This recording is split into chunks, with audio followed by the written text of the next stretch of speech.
You know, like a lot of people, Sunday night I had two viewing choices on television to watch. Of course, I was off that day, but like I said, I had two viewing choices. One, I had the Oscars to watch, and I had WWE Fastlane. Well, being a WWE loyalist, no matter how bent out of shape the company is right now, I decided to watch Fastlane. But that did not mean I didn't watch the Oscars. No.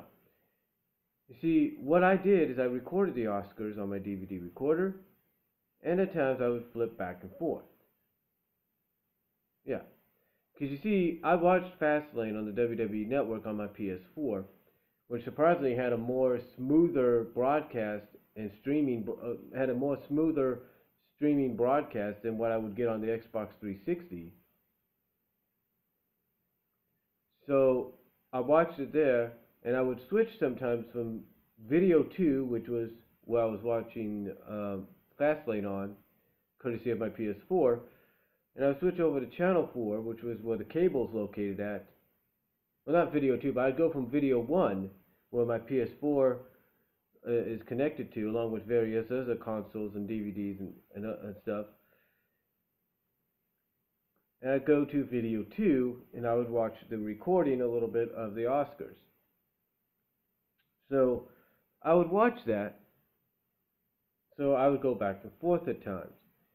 But I mainly watched Fastlane because, of course, I was watching the Oscars, and obviously the Oscars being a half hour later, starting a half hour later than Fastlane, as well as going a little longer than Fastlane, pretty much I was able to catch a little bit of that as well, even after I was done watching Fastlane.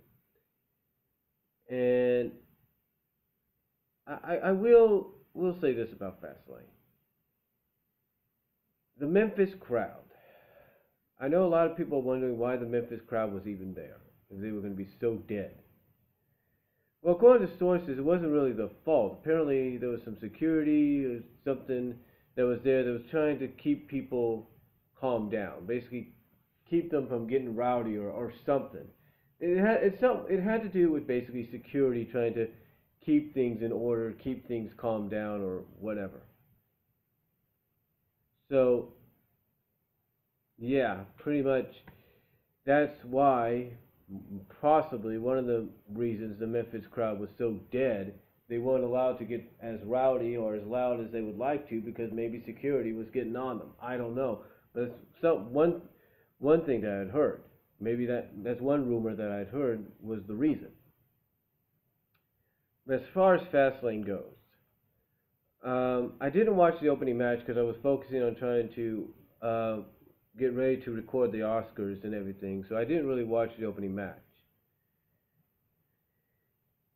But we pretty much knew Randy was going to come back. I mean, sooner or later, rumors kept flying and flying. Randy's coming back, he's coming back, he's coming back. You know, WWE tried to throw us off saying, oh, we're going to take him off take him off television and all that, just so he can return at Fastlane. And to me, that was probably one of the biggest pops you're going to get for the night. You got that entire night was Randy's return. Now that kind of contradicts what happens last night, but there's a reason for that happening as well, because that apparently in the WWE's mind is going to set up to Randy Orton and Seth Rollins at WrestleMania. And I don't think Orton's going to be in the Authority I don't think Randy's going to be back in the Authority that much longer, except for maybe another week or so. Just saying. Now, as far as the rest of the pay-per-view, I will say this. I thought some of the matches were good. I know that sounds crazy, but I did think some of them were good. I said in my previews and predictions that, you know, with the tag team title match, you know, they're either going to keep the belts on the Usos, or they're going to go with Tyson Kidd and Cesaro. Booking wise, you would have gone good with them, right?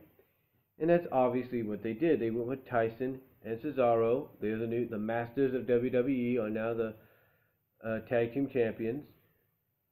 or the Masters of the Universe, whatever they call themselves, are now the tag team champions.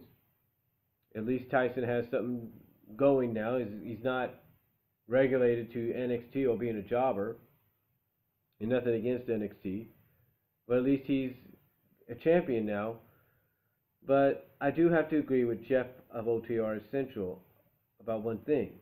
This is ultimately going to probably be more about Natalya and Naomi.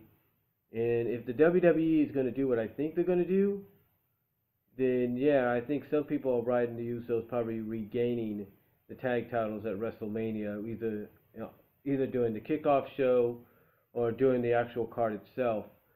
The Usos are going to probably walk out with the tag team titles. And why do I say that? Because it seems obvious to me that they're going to go with a 6-person tag team match for the tag team titles. Just saying. Then, okay. We had Goldust and Stardust. It was okay.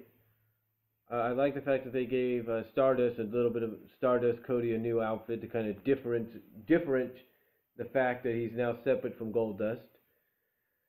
The paint is a little different, kind of like Axe-like, if you will. Demolition Axe-like, if you will.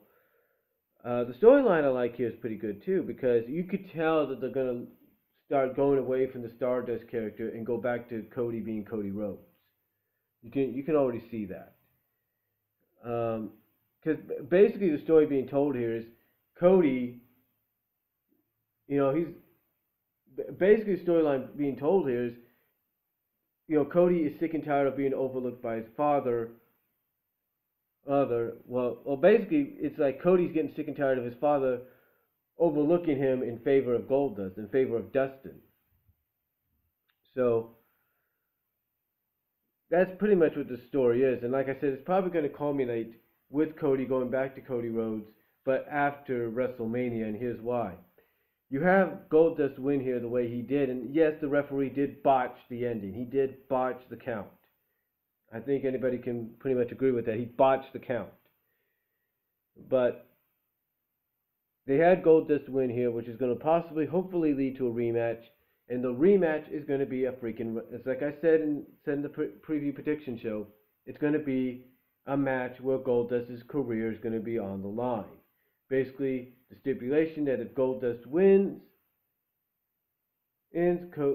Stardust goes back to being Cody, or something like that. Or basically the stipulation is going to be mainly if Cody wins, Stardust wins, yeah, he'll go back to being Cody, but Goldust has to retire, but only because Goldust has to retire. So either way, Cody's going to go back to being Cody, but the stipulation is it's going to be a retirement match. It's going to be Goldust versus Stardust, with the stipulation that if Goldust loses, he has to retire. He's no longer allowed to compete ever again, not just in WWE, but anywhere. He is done. And possibly add in the fact that Cody will go back to being Cody after he beats Goldust and puts him into retirement, because now the focus can be on him. So, again, I know that sounds a little confusing, but that's what the rematch at Mania is going to be. A retirement match. The stipulation that if Goldust loses, he retires. So, in that way, Dusty, the American Dream, can't overlook Cody anymore. Because, Dustin won't be there for him to look at. Or to, put his focus on. He has to put his focus on Cody. But yeah, that's why they had Goldust go over the way he did. Quite honestly, like I said, the referee botched the finish, so hopefully, botched the ending, or the count, so hopefully that doesn't happen at Mania. Then we get Sting and Triple H's confrontation, pretty much what you would assume it was going to be. Triple H tries to talk Sting into leaving, let him run things, let him do his thing, leave it be, and if he does what he's asking him to do, no harm will come to him. He'll get all this great stuff, Hall of Fame, action figure, stuff like that. But of course, you knew that wasn't going to happen, and yes, a fight did break out because Triple H, of course, got a cheap shot in with the mic, trying to beat down Sting a little bit. And as soon as he went to go get the sledgehammer, that's when finally, the WWE allows Sting to bring out his equalizer, the black baseball bat, which he does use to corner Triple H, force Triple H to release the sledgehammer, and then basically agree to face him at WrestleMania. Now, are we ever going to find out exactly why he wants Triple H at Mania? I think during the contract signing, we will finally get Sting to speak. Sting's going to finally speak for the first time in WWE, and we'll find out exactly why he wants Triple H one-on-one in the at WrestleMania. I think apparently it's got to do with the Authority once again messing with people's careers. So, so I think that's what's going to happen. And don't be surprised if a stipulation is going to be added to the match that if Sting wins, the Authority is done for good. Just saying. But that's what I think is going to. But that's obviously the direction they're going in. It was a decent segment. I know some people will say it belonged on Raw, but this is WWE. They're trying to get people to tune in to the network and subscribe. So I thought it was an all right segment, even though I do agree it could have been a Raw segment, especially the night after.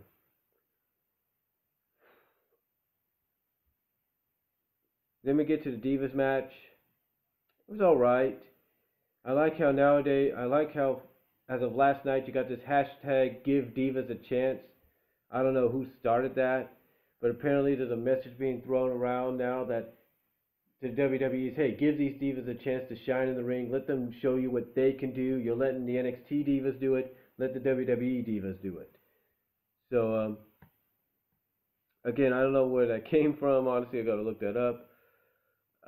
It was okay. It was all right, divas match. I mean, you knew pretty much Nikki was going to go over, but like I said in my predictions, if they wanted to, they could have given it to Paige. But I think they're saving Nikki losing the belt for Mania.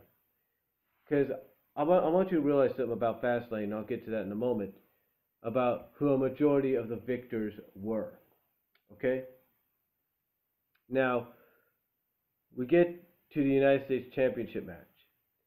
It was all right. It's probably one of the better matches John Cena and Rusev have had. They really pushed themselves to the limits. Not really to the limits I think they're going to push themselves at Mania. But it was an okay match. It was pretty good.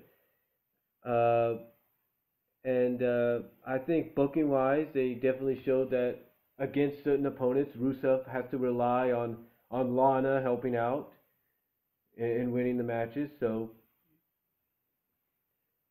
that was, something that we had not seen before. We had not seen her do that before when he's faced Swagger or Henry or Big Show or anything like that. She did it for the first time now against Cena. So it kind of shows that against certain opponents like a John Cena, he needs help from Lana. And, booking-wise, Rusev, the decision was made correctly for Rusev to go over, so that way at Mania it makes it more potent that not only does he get his first loss and lose the United States Championship, but there's going to be more to it. Pretty much from what I've read about Raw last night, it sounds like it's more about whose country is more superior and powerful. And I think that's what it's going to lead to is a stipulation to not only is the United States Championship on the line, but whoever loses the rematch has to admit that the winner's country is the more superior country. And I think basically to really pour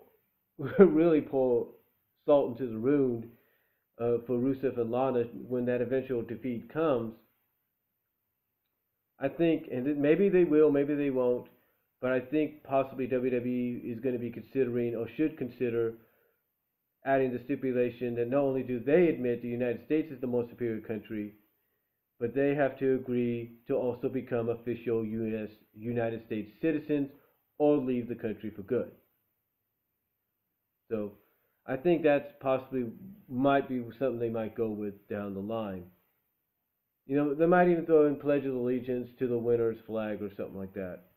I don't know, but there's going to be a lot more than just a U.S. title on the line at Mania. It's going to be a lot more. And then we get to Daniel Bryan, Roman Reigns. And I thought this was a good match. I figured pretty much like anybody else, Daniel Bryan was going to help bring the best out of Roman, and he did. Because pretty much with someone like Roman Reigns, you got to have more than just his 5, 4, 6 moves of doom. You got to have him have